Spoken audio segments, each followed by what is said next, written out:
Hoje eu trouxe para você a história de uma garota que viveu durante a Segunda Guerra Mundial e é uma das vítimas do Holocausto. Anne Frank. Vou falar de sua família e de seu famoso diário.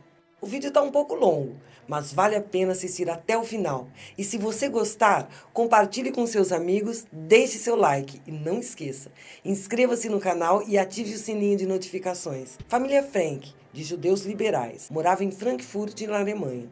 Não seguiam todos os costumes e tradições do judaísmo, mas viviam em uma comunidade de cidadãos judeus. A mãe de Anne era a mais devota da família, enquanto seu pai era mais interessado em atividades acadêmicas. Foram realizadas eleições em Frankfurt no dia 13 de março de 1933. O partido nazista de Adolf Hitler foi vitorioso. Começaram então as manifestações antissemitas e as leis raciais. Todos os judeus tinham que se identificar usando uma estrela amarela. Além disso, era proibido dar emprego aos judeus e eles também não podiam ter negócios próprios. Suas bicicletas eram confiscadas, não tinham permissão para andar de bondes nem de carro e nem na mesma calçada que os alemães. Não permitiam que fossem a cinema, teatro, praia, piscina, nenhuma forma de diversão. Haviam mais e mais proibições. Mas não eram só os judeus e seus descendentes que eram perseguidos pelos nazistas. Também os homossexuais, deficientes, ciganos e pessoas de pele morena. Noto que até os dias atuais a humanidade não conseguiu superar o racismo e a discriminação. Bom, nessa época Anne tinha 4 anos e sua família começou a temer ficar na Alemanha. Então Edith Frank pegou suas 2 filhas, Anne e Margot, e foi morar em Aachen com Rosa Hollander, avó das meninas. O pai Otto permaneceu em Frankfurt por mais algum tempo, até receber uma proposta para iniciar uma empresa em Amsterdã. Então se mudou para lá buscando mais segurança nos Países Baixos. Iniciou o seu comércio chamado o Pecta Works, que vendia extrato de frutas para fazer geleia.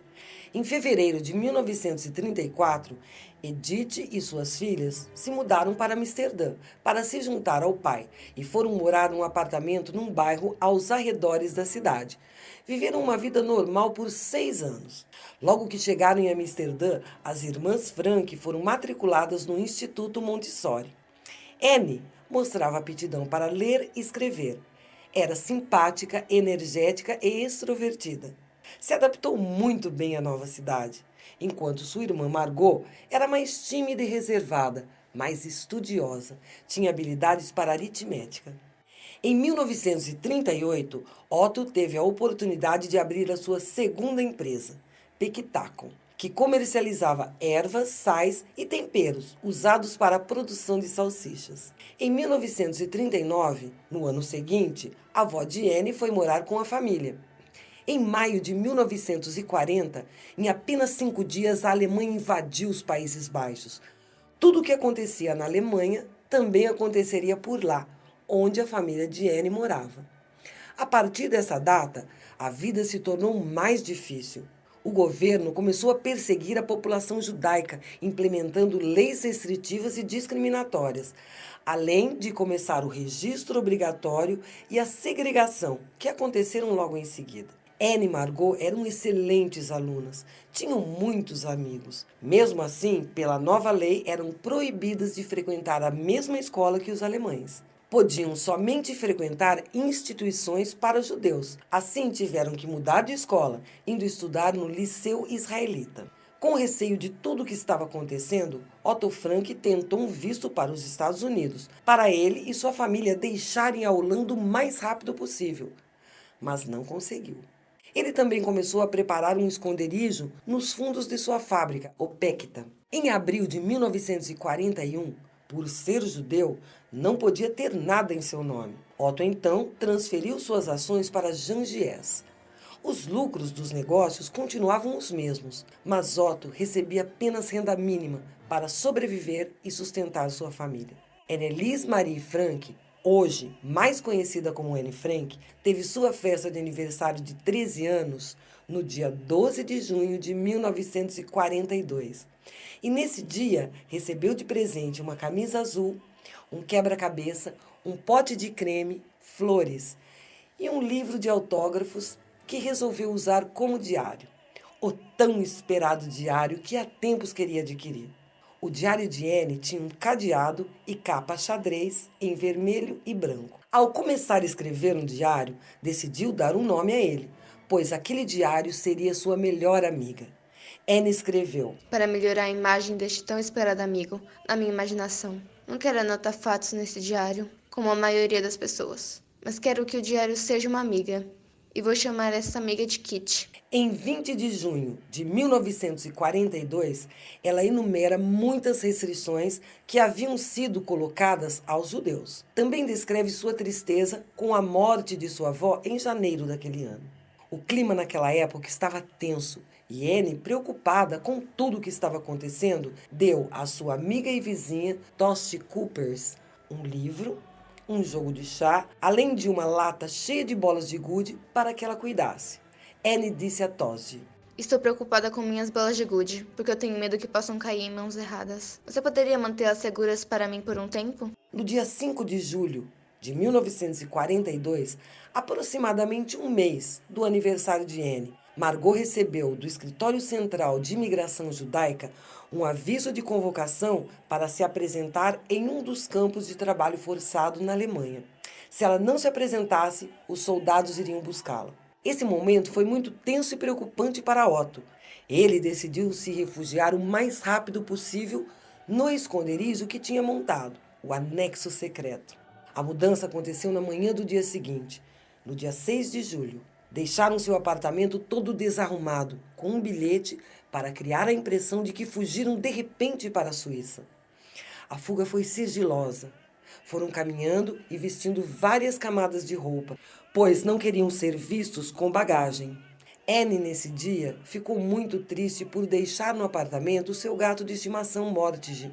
Uma semana depois de estarem no anexo secreto, no dia 13 de julho, os Frank aceitaram abrigar com eles August e Hermann Van Pels e seu filho Peter, de 16 anos. Hermann era um dos empregados do seu antigo negócio. Anne escreve em seu diário o prazer de ter novas pessoas para conversar. Mas as tensões rapidamente começaram.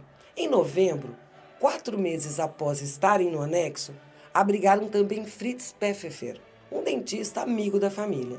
Anne teve que dividir o quarto com Fritz. Ela o achava insuportável. Dentre seus escritos no diário, confidenciava achar Hermann e Fritz egoístas. Iniciou um romance com Peter e ganhou seu primeiro beijo. Mas logo a paixão diminuiu. Anne gostava mesmo das visitas dos ajudantes da família, ficando entusiasmada principalmente com a presença de Beppe. Ali todos ficaram escondidos por quase 2 anos. O anexo secreto tinha 3 andares. Havia uma falsa entrada no escritório de Opequita, coberto por uma estante. Lá dentro, no primeiro andar, haviam 2 quartos pequenos e um banheiro. Um desses quartos, Anne dividia com Fritz. No segundo andar, tinha uma sala grande e ao lado uma pequena. E desta sala pequena, tinha uma escada que levava ao sótão. Aliás, era no sótão que Anne mais gostava de ficar. Ali conseguia ver um pedaço do céu e pássaros. Escreveu em seu diário: Creio que a natureza alivia os sofrimentos. Esse imóvel hoje virou ponto turístico muito visitado em Amsterdã. E o diário de Anne está lá, protegido por uma caixa de vidro. O diário foi escrito basicamente nesses 2 anos de confinamento no esconderijo.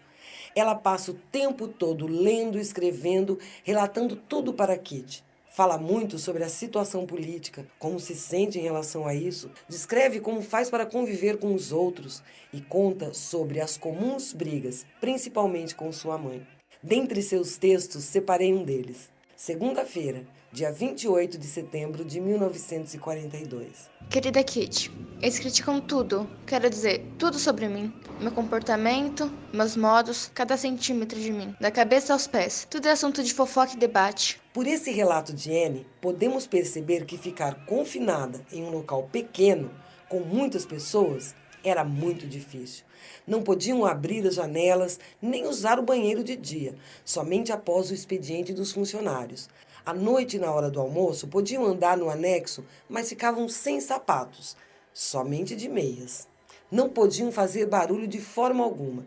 Isso não deveria ser fácil para ninguém, principalmente para Anne, uma adolescente cheia de ambições, sentimentos, amor, imaginação e com humor que mudava frequentemente. Mas Anne não perdia as esperanças.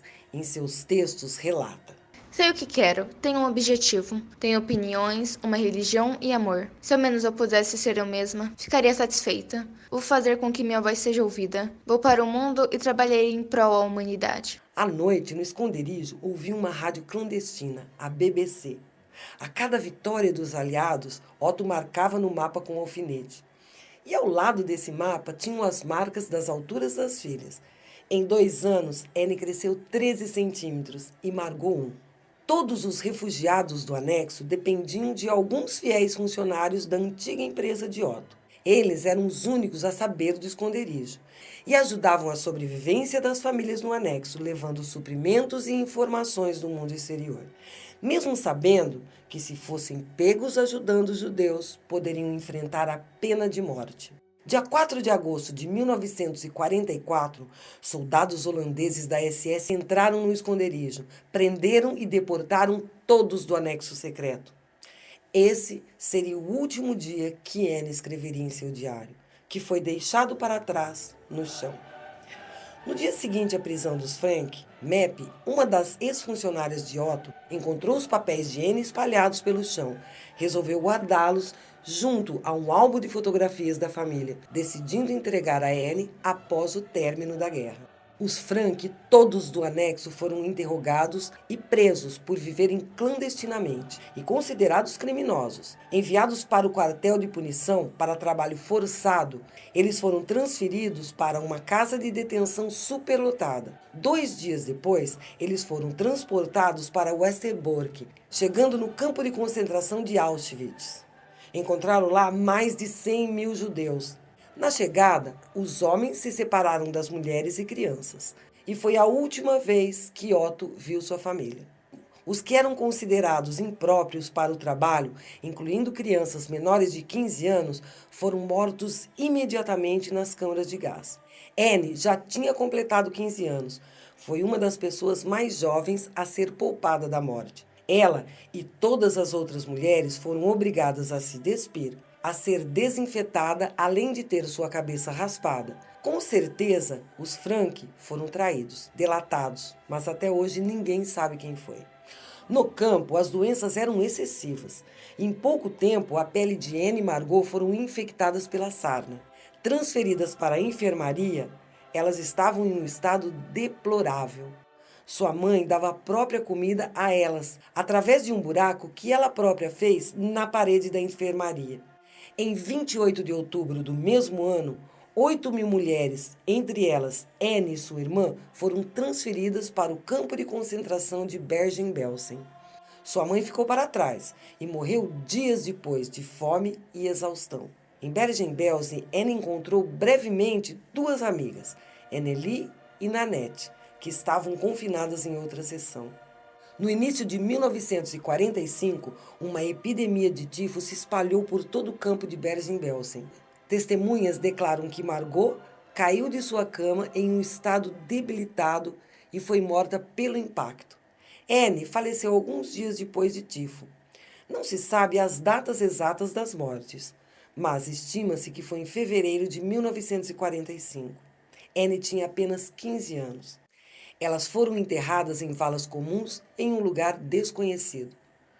Otto Frank foi o único da família que sobreviveu. Após o fim da guerra, voltou para Amsterdã e tentou localizar sua família. Ele soube da morte de sua esposa. Depois de várias semanas de busca, Otto Frank descobriu que Anne e Margot também haviam morrido. Ao término da Segunda Guerra Mundial, os nazistas causaram a morte de mais de 100 milhões de homens, mulheres e crianças. Otto Frank se empenhou em realizar o sonho da filha Anne Frank, de se tornar uma escritora, e publicou seu diário, O Anexo Secreto, que já foi traduzido para aproximadamente 70 idiomas. Também, baseado em seu diário, foram produzidos vídeos, documentários e filmes. E sua voz é ouvida até hoje. A não ser que você escreva, não saberá como é maravilhoso. Eu sempre reclamava de não conseguir desenhar, mas agora me sinto felicíssima por saber escrever. E E se não tiver talento para escrever livros ou artigos de jornal, sempre posso escrever para mim mesma. Quero continuar a viver, mesmo depois de minha morte. Produzindo esse vídeo, pude vivenciar através dos escritos de Anne a dor e o sofrimento da discriminação. Também pude sentir a sua vontade de ser feliz e viver num mundo melhor. Por que os judeus? Espero que você tenha gostado muito desse vídeo. Um abraço e até a próxima!